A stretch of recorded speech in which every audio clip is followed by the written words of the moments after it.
예, 오늘 100분 토론 특집으로 1, 2부로 나누어서 진행합니다. 1부에서는 미국 대선과 한반도 정세, 특히 오바마의 외교 전략이라든가 또 한반도 정책 이 부분을 중심으로 진행을 하고요. 2부에서는 한미 FTA를 비롯한 경제 관련 토론으로 진행하겠습니다. 먼저 1부 토론에 나와주신 네 분의 토론자 여러분들을 소개해드리겠습니다. 한나라당의 공성진 최고위원께서 나와주셨습니다. 안녕하세요. 고맙습니다. 맞은편에 민주당의 송영길 최고위원께서 나와주셨습니다. 네, 안녕하세요. 윤덕민 외교안보연구원 교수께서 나와주셨습니다. 네, 안녕하십니까. 고맙습니다. 그리고 마지막으로 조성열 국가안보전략연구소 선임연구위원께서 나와주셨습니다. 네, 안녕하세요. 예, 고맙습니다. 시민논객 여러분들 함께해주고 계십니다. 일반 방청객 여러분들도 함께해주고 계십니다. 오늘 시민논객 여러분들은 이제 11기 마지막이 되네요. 오늘 또 역시 유정의 미를 좀 거둬주시기 바라겠습니다. 다음 주부터는 12기 시민논객 여러분들이 또 함께해주시겠습니다. 자, 토론 바로 들어가도록 하겠습니다. 뭐 여러 가지 의미를 두고 있죠, 이번 미국 대선에는. 근데 역시 지난 부시 행정부 8년 동안의 심판이 아니냐 이런 분석은 뭐 가장 기본적인 것이기도 하고요. 공성진 최고위원께서는 어떻게 평가하고 계신지 좀 들어보죠. 네, 우선 미국이 어떤 나라인가 하는 것을 전 세계에 각인시켜준 그런 중요한 계기가 이번 선거를 통해서 나타났다 이렇게 봅니다. 가난한 아프리카 유학생의 아들이 짧은 정치 경력에도 불구하고 미국의 대통령이 되었다. 그것도 80% 이상이 이제 백인인 나라에서 이것이 갖는 의미는 역시 미국이 참 기회와 평등의 나라가 아닌가 이런 생각을 하게 합니다.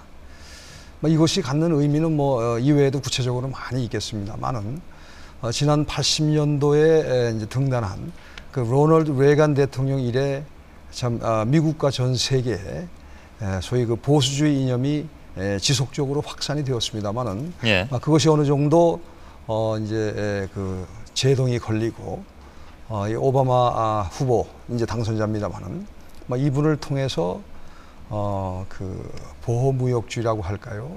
이런 것들이 이제 다시 나오는 이것은 이제 좀 더 우리가 학술적으로 얘기를 하게 되면 소위 이제 국가주의가 다시 한번 또 세계주의와 이제 맞상대를 하는 이런 이제 상황이 오지 않겠냐 하는 이런 추측도 해볼 수가 있겠고요. 예. 이외에도 뭐 많이 있습니다만은 이제 구체적으로 이제 오바마 정권이 가질 수밖에 없는 여러 가지 이제 새로운 변화, 이것이 전 세계에 또 변화의 물결을 가져올 것이다 하는 이런 추측도 전망도 해볼 수 있겠습니다. 예.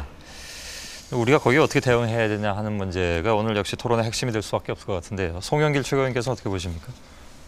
네, 변화와 개혁, 통합 이렇게 세 글자로 요약이 될 수 있을 거라고 생각이 듭니다.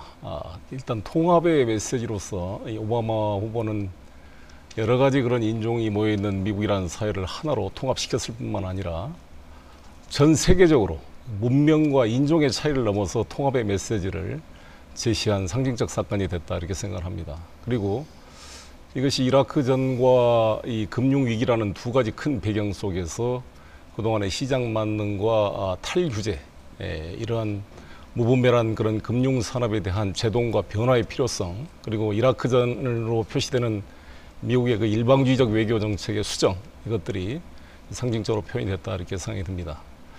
그리고 지금까지 상대적으로 미국이 그동안 싸웠던 사회보장제도가 갈수록 취약해지고 테러와의 전쟁이라는 명분으로 많은 민주주의적인 가치, 헌법적 기본권이 제한되거나 유보된 경우가 많았습니다. 이런 것들이 다시 개혁되면서 전 국민의 의료 보장화라든지 이런 사회복지적 요소들, 그리고 뭔가 재정의 적극적 역할을 통한 그 공정한 시장 경쟁 질서의 확립 같은 그런 개혁 조치가 진행되는 상징적 사건이 아닌가 생각을 합니다. 예.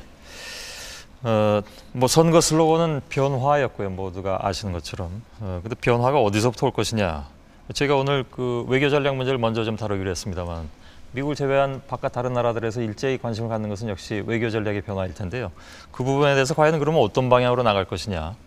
뭐 일부 견해로는 선거 과정에서의 어떤 그 외교 전략의 커다란 변화는 선거 슬로건이었을 뿐이지 실제로 국익을 위해서 움직이는 미국 행정부의 행태로 봤을 때 그렇게 많이 바뀌지 않을 것이다라는 얘기도 또 들려오기도 하고요. 어떻게 그 전문가들께서 보고 계신지가 궁금하네요. 윤덕민 연구부장께 먼저 좀 드리죠.